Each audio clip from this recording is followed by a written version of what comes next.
जय हिंद दोस्तों।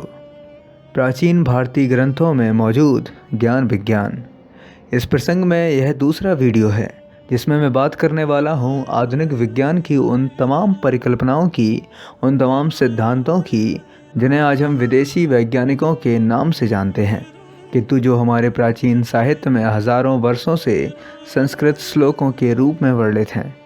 दोस्तों, मैं आपको यह यकीन दिलाना चाहता हूँ कि इस वीडियो को देखने के बाद आपको अपने भारतीय होने पर और भी ज़्यादा गर्व होगा।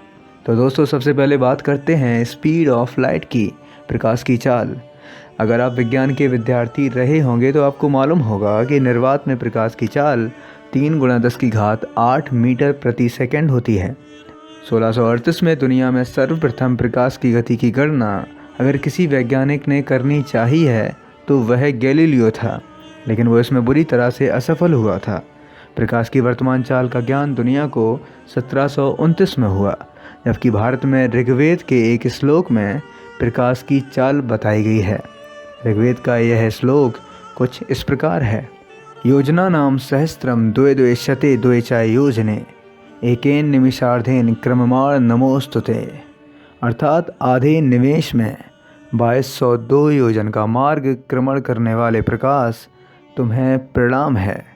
मतलब साफ है कि इस श्लोक के अनुसार प्रकाश की गति 2202 योजन प्रति अर्ध निमेष है। दोस्तों, यहाँ योजन दूरी का मात्रक है और निमेष समय का, जहाँ एक योजन में लगभग 8 से 9 मील होते हैं और 1 मील बराबर होता है 1600 मीटर, यानी 2200 योजन बराबर 3,17,08,800 मीटर। अर्धनिमेष बराबर 0.1056 सेकेंड। जब कुल दूरी में अर्धनिमेष से भाग देते हैं तो आता है 30,02,72,727 मीटर प्रति सेकेंड, यानी 3.0 × 10⁸ मीटर प्रति सेकेंड, जो आज के वैज्ञानिकों द्वारा निकाली गई प्रकाश की चाल के बराबर है।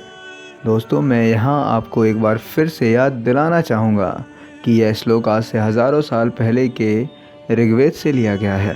यह श्लोक उन तमाम लेफ्टिस्टों और वामपंथियों के लिए एक सबक है जो भारत के इस प्राचीन साहित्य को रद्दी का ढेर कहते हैं। अब ज़रा बात करते हैं पृथ्वी और सूर्य के बीच की दूरी की।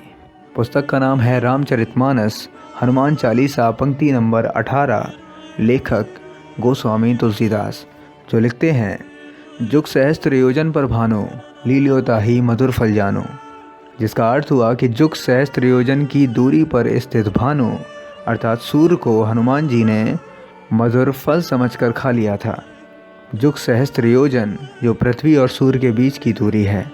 एक जुग 12,000 साल के बराबर होता है। एक सहस्त्र यानी कि 1000, एक योजन यानी कि 8 या 9 मील, और 1 मील यानी कि 1.6 किलोमीटर।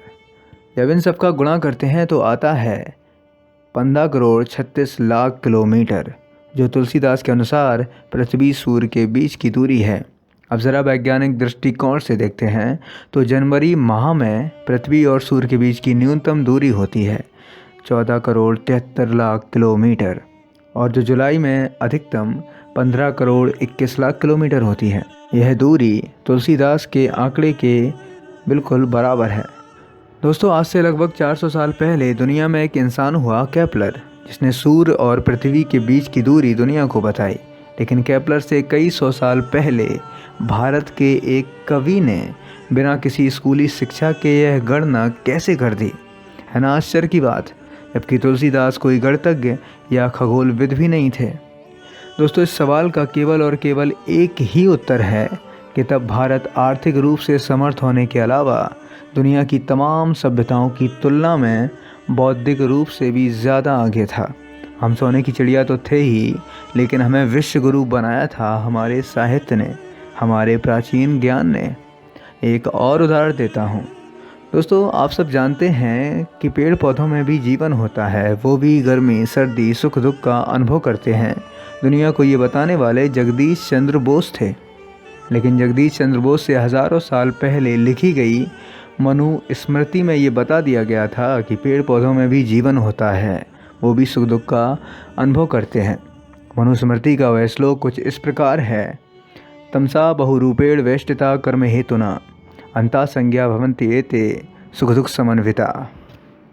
अर्थात तमसा बहुरूपेण वेष्टिता यानी बहुत प्रकार के तमोगुण से घिरे हुए।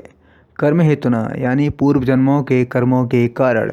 एते यानी ये स्थावर जीव यानी कि पेड़ पौधे, अर्थात पूर्व जन्मों के कर्मों के कारण अनेक प्रकार के तमोगुण से घिरे हुए ये पेड़ पौधे अंता संज्ञा भवंती यानी आंतरिक चेतना वाले होते हैं। सुख दुख समन्विता और सुख दुख के भावों से युक्त होते हैं।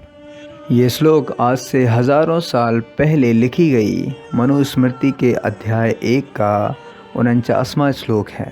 दोस्तों, आज के इस वीडियो में केवल इतना ही। फिर मिलेंगे अगले वीडियो में। तब तक के लिए बहुत बहुत धन्यवाद। जय हिंद, वंदे मातरम।